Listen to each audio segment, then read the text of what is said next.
तो चुनाव के 4 चरण आज खत्म हो गए, बस मतदान का एक और चरण बचा है और नतीजे आने में रह गए हैं सिर्फ 9 दिन। लेकिन चुनाव बाद की राजनीति हर दौर की वोटिंग के बाद तेज होती जा रही है और आज सफाई में मुलायम सिंह ने अगली सरकार को समर्थन देने के लिए अभिषेक शर्त रख दी है।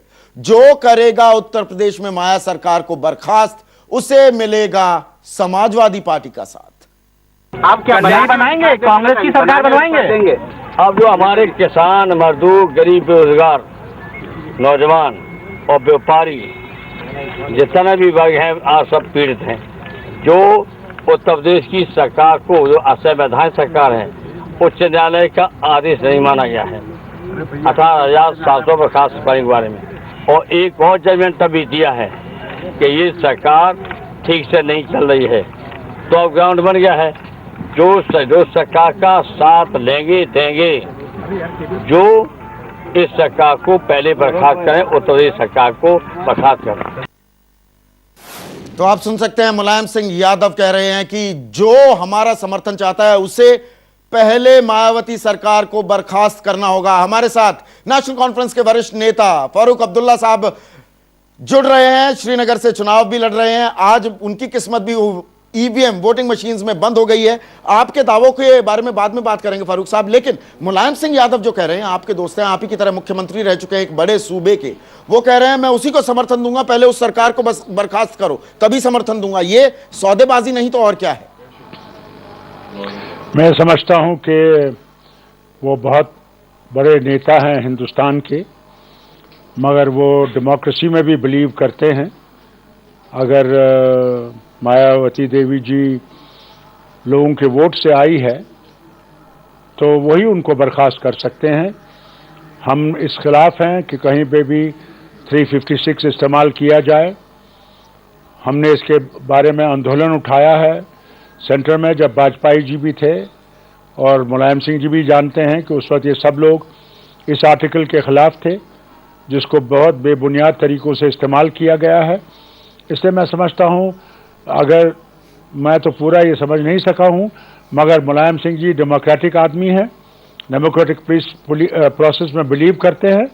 मैं नहीं समझता हूँ कि वो ये चाहेंगे कि ग्राउंड्स पे किसी को डिसमिस किया जाए। नहीं, कह रहे हैं गैर वाजिब है, अगर वो कह रहे हैं, साफ साफ कह रहे हैं, जो पार्लियामेंट के अंदर लेकर उठाया जाए और पार्लियामेंट डिसाइड करे क्या कोई ऐसा काम हुआ है जिसकी वजह से कि उस गवर्नमेंट को बर्खास्त किया जाना चाहिए। रामकृपाल सिंह जी, लोकतांत्रिक जो परंपराएं हैं, जो मर्यादाएं हैं और जो संवैधानिक प्रक्रिया है, सबकी धज्जियां उड़ा रहे हैं, ये बात कहकर खुलकर कह रहे हैं। देखिए, इसमें मुलायम जी की ये मांग नहीं बल्कि गुस्सा ज़्यादा है। पहली बात तो ये है कि सबसे पहले आप सरकार बनाइएगा तब ना वो सरकार बर्खास्त करेगी। इसका मतलब आप किसी न किसी को समर्थन देंगे, वो सरकार अस्तित्व में आएगी, फिर ये सवाल उठेगा। कोई केयर टेकर गवर्नमेंट या मनमोहन सिंह तो बर्खास्त नहीं करने जा रहे हैं। जब नई पार्लियामेंट आ रही है तो मुझे लगता है कि ये एक विरोध के रूप में उनका गुस्सा ज़्यादा है, ये डिमांड नहीं है। और देखिए, चुनाव के दौरान बहुत तरह की बातें बहुत कही जाती हैं। सड़क पे कुछ आदमी कहता है, संसद में कुछ कहता है, संसद में भी कह रहे हैं, दिल्ली में भी। अगर योगेंद्र आपको भी मैं जोड़ूं, अमर सिंह कहते हैं देखिए हमारे ऊपर तो सीबीआई का जो दबाव बन रहा था वो हटाने की बात थी, नहीं हटाया, हमारे साथ वादा खिलाफी कर दी, सीबीआई को अपने लिए इस्तेमाल करवाना चाहते हैं, एक सरकार को गिरवाना चाहते हैं। यह किस तरह की लोकतांत्रिक मानसिकता है?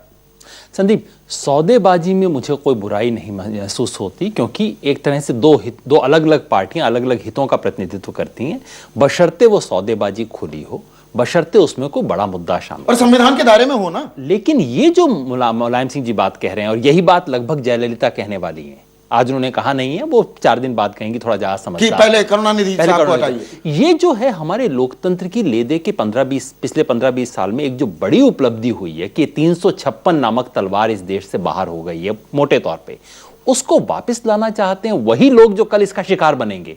ये बहुत विचित्र चीज है और मुझे लगता है एक न्यूनतम मर्यादा लोकतंत्र की ये है कि 356 को इस देश से बाहर निकालना चाहिए। और फारूक साहब जो बात कह रहे हैं बिल्कुल कायदे की बात है।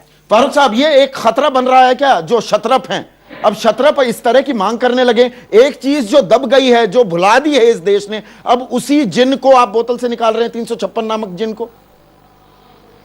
मैं ये समझता हूं कि कोई ऐसी बात नहीं चलेगी जो डेमोक्रेसी को खतरे में डालेगी। हम सब लोगों ने अहद लिया है कि एक अच्छी डेमोक्रेसी चलाएंगे। उसमें कोई ऐसा हो सकता है ये इलेक्शन के वक्त में ये लोग बातें कर रहे हैं, मगर दिल से अगर अब उनसे पूछेंगे वो कभी ये नहीं चाहेंगे कि कोई ऐसे कानून लगाए जाएं जो हमारी आज़ादी पे एक ख़तरा बन सके। और 356 के बारे में आपको मालूम है, उसके बगैर उनको डिसमिस नहीं किया जा सकता। और जैसे अभी ये फरमा रहे थे जयललिता भी मत ऐसी बात करेगी, ये इलेक्शन में ऐसी बातें की जाती हैं। और सही बात है, जब सरकार बनेगी सरकार के सामने वो मुद्दे रखे जाएंगे, वो मुद्दे पार्लियामेंट में डिबेट होने चाहिए। भाई डेमोक्रेसी में पार्लियामेंट अथॉरिटी है, पार्लियामेंट के सामने रखिए कि इनके खिलाफ क्या है जिसकी वजह से इनको लोग बर्खास्त करें। नहीं तो एक फार्स हो जाएगा कि जिन लोगों ने वोट दिए हैं, कामयाब किया हुकूमतों को, उसके बाद आप एक फ्लिमजी ग्राउंड्स पे उनको निकालने वाले हैं, तो वो हिंदुस्तान को मजबूत नहीं करने वाले हैं, वो भारत को कमजोर करने वाले हैं। पार्लियामेंट को भी कोई हक नहीं है ये करने का। पार्लियामेंट कौन होती है ये तय करने वाली कि उत्तर प्रदेश में मायावती की सरकार चले या ना चले? ये देखिए, फेडरलिज्म का मतलब यही है कि हिंदुस्तान की पार्लियामेंट भी ये फैसला नहीं कर सकती कि उत्तर प्रदेश में मायावती की सरकार को बर्खास्त किया जाए। नहीं, वो चुनी हुई सरकार है, लोगों ने चुना है। जिस दिन लोग हटाना चाहेंगे वो अलग बात है। तो फारूक साहब की बात को मैं सिर्फ और आगे ही ले जाना चाहता हूं। बिल्कुल, और लगता ऐसा है योगेंद्र मेरे ख्याल से कि ये सारा का सारा खेल हो रहा है पोस्ट पोल सिनारियो को लेकर कि हंग पार्लियामेंट आने वाली है और अभी से ही दबाव बनाने की राजनीति भी हावी होने लगी है। हमारे साथ कांग्रेस के प्रवक्ता वरिष्ठ नेता हैं अभिषेक मनु सिंघवी भी जुड़ रहे हैं। सिंघवी साहब, मैं आपसे जानना चाहूंगा, हम बात कर रहे थे मुलायम सिंह यादव के ताजा बयान की कि समर्थन उसे ही दूंगा जो मायावती की सरकार को बर्खास्त करेगा। यह सारा का सारा खेल आंकड़े को लेकर हो रहा है क्या? पोस्ट पोल क्या होगा और कौन किसके साथ जाएगा? अभी से ही अपनी कीमत अपने दाम सामने रख रही हैं राजनीतिक दल। सही बात यह है संदीप कि ये एकदम व्यर्थ है, इस प्रकार की टिप्पणियां स्पेकुलेशन करना व्यर्थ है। न अभी आंकड़े आए हैं, न चुनाव का परिणाम आया है। हर व्यक्ति, हर पार्टी जो चाहे बोल सकती है। वास्तव में समीकरण और ये बातें, वार्तालाप सब उसके बाद होगा, वही सार्थक चीज़ है। मैं आपको ये बता सकता हूं कि चुनाव के पहले, आंकड़े आने से पहले किसकी कितने को कितनी ज़रूरत है, कौन कितना समर्थन दे सकता है, ये जाने से पहले अगर आप इस प्रकार की असंभव कंडीशंस लगाएंगे तो निश्चित रूप से वो एक अटकल की बात है, प्योरली एक एकेडमिक डिस्कशन होगा। लेकिन क्या आप ये मानेंगे अभिषेक मनु सिंघवी साहब कि कांग्रेस, आप लोगों ने बहुत लोगों से संपर्क साधा हुआ है इस वक्त, नीतीश से भी कुछ बात चल रही है, कुछ बात नीचे जयललिता जी से चल रही है, आपने भी अपने विकल्प खोले हुए हैं, क्या इस बात से नकारेंगे? देखिए, मैं किसी डिटेल में नहीं जा सकता, मीडिया में बैठ के मैं तथ्यों का डिस्कशन नहीं कर सकता क्योंकि हमारी रणनीति का एक हिस्सा होता है। लेकिन निश्चित रूप से विकल्प बहुत सारे एग्जामिन किए जाते हैं। उन विकल्पों का संभावना उठती तब है जब हमारे आंकड़े थोड़े कम लगें। आज की तारीख में हमें पूरा विश्वास है कि हम काफ़ी आगे रहेंगे एज सिंगल पार्टी के तौर पे, और हमारे कांग्रेस प्लस, जिसको आप गठबंधन कह सकते हैं, वो बहुमत में बड़े सफलता से पहुंचेगा। यहां पर रामकृपाल सिंह मेरे साथ एग्जीक्यूटिव एडिटर हैं नवभारत टाइम्स के, वो आपसे एक सवाल पूछना चाह रहे हैं मनु साहब। सिंघवी साहब, एक मैं ये जानना चाह रहा हूं कि सन 52 से जितने भी चुनाव आज तक हुए हैं उसमें कम से कम जो राष्ट्रीय दल होते थे वे नतीजों से पहले ये दावा ज़रूर करते थे कि हम अब अकेले अपने बूते पर सरकार बना लेंगे।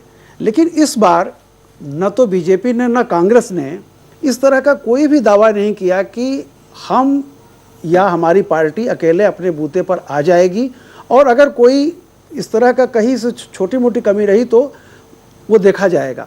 यानी अकेले अपने बूते पर बहुमत की बात इस पहली बार इस इलेक्शन में नहीं हुई है। क्या ये कोई एक नई भारतीय राजनीति में एक नया है कि लोगों ने मान लिया है कि अब सिंगल लार्जेस्ट पार्टी या सिंगल मेजॉरिटी में कोई पार्टी नहीं आ सकती, कोई राष्ट्रीय पार्टी? आप सही कह रहे हैं, मैं समझता हूं ये खेद की बात है, लेकिन सच्चाई है जिस सच्चाई को सभी पार्टियों ने माना है। कांग्रेस निश्चित रूप से समझती है कि सफलता से कंफर्टेबली वो सबसे बड़ी अकेली पार्टी होगी। लेकिन ये कहना मेरा कि मैं अकेले कांग्रेस की हैसियत से सिर्फ 272 क्रॉस कर लूँगा, ये मैं समझता हूँ कि आखिर हमको एक सत्यवाक्य करना पड़ता है, हमें एक सही बोलना पड़ता है, इसलिए मैं नहीं कह रहे हैं ये। लेकिन उसके साथ साथ पहला सिद्धांत है अकेली सबसे बड़ी पार्टी, दूसरा सिद्धांत है सफलता से वापस बहुत कंफर्टेबली 272 के आगे गठबंधन के तौर पे, कांग्रेस प्लस के तौर पे जी। ये दो सिद्धांत जब नहीं होते हैं, उसके बाद ही जो हमारे बाकी विकल्प है जिसकी बात संदीप ने की, उसको हम एक्टिवेट करते हैं। जी अभिषेक मनु सिंह साहब, एक छोटी सी मजबूरी है, मुझे एक छोटा सा ब्रेक लेना होगा, आपके पास आता हूं। विकल्पों पर थोड़ी हमारे साथ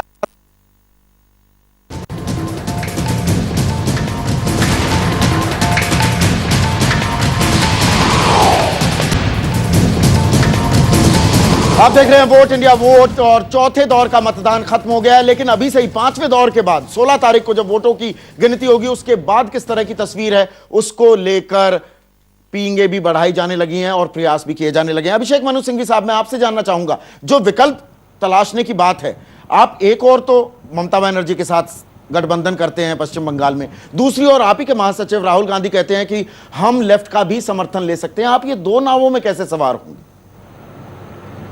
दो बातें आप साफ समझ लें, ये पहले से स्पष्ट हैं हमारे राजनीतिक इतिहास में, इसलिए कोई आश्चर्य की कारण नहीं होनी चाहिए।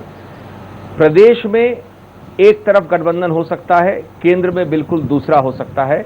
ये हमारी राजनीति का एक सत्य है काफी अरसों से। आपको याद दिलाऊं कि हमारे बहुत अरसे तक वामपंथी समर्थक थे केंद्र में, लेकिन केरला में, पश्चिम बंगाल में, त्रिपुरा में हमने पूरी तरह से जमकर उनके विरुद्ध। ये तो अभिषेक मनु सिंह भाई, ये तो आपकी बात हो गई, ममता बनर्जी को तो कबूल ही नहीं है वाम खेमा। मेरी बात आप खत्म करने दें। यही बात एनडीए ने की, जेडीयू उनके साथ केंद्र में गठबंधन में है और कर्नाटक में और कई प्रदेशों में चुनाव लड़ रही है प्रदेश स्तर पे। जहां तक ममता बनर्जी का सवाल है, आज की तारीख में बात कर रहे हैं। मैंने पहले तो आपको बात की सिद्धांत की जी। आज की तारीख में हमारा चुनाव से पूर्व घोषित गठबंधन सिर्फ ममता बनर्जी के साथ है। आज हमारा कोई गठबंधन नहीं है वामपंथी के साथ। जी फारूक अब्दुल्ला साहब, आप बहुत देर से बैठे हुए हैं, एक सवाल जो मैं आपसे पूछना चाहूंगा, फर्ज कीजिए यूपीए की सरकार बनने का मौका बनता है, बाहरी समर्थन की भी जरूरत है, और यह दबाव बने, इस बात में भी कयास लगाए जा रहे हैं कि मनमोहन सिंह उस गठबंधन की अगुवाई ना कर रहे हों, तब भी आपको कबूल होगा वो गठबंधन?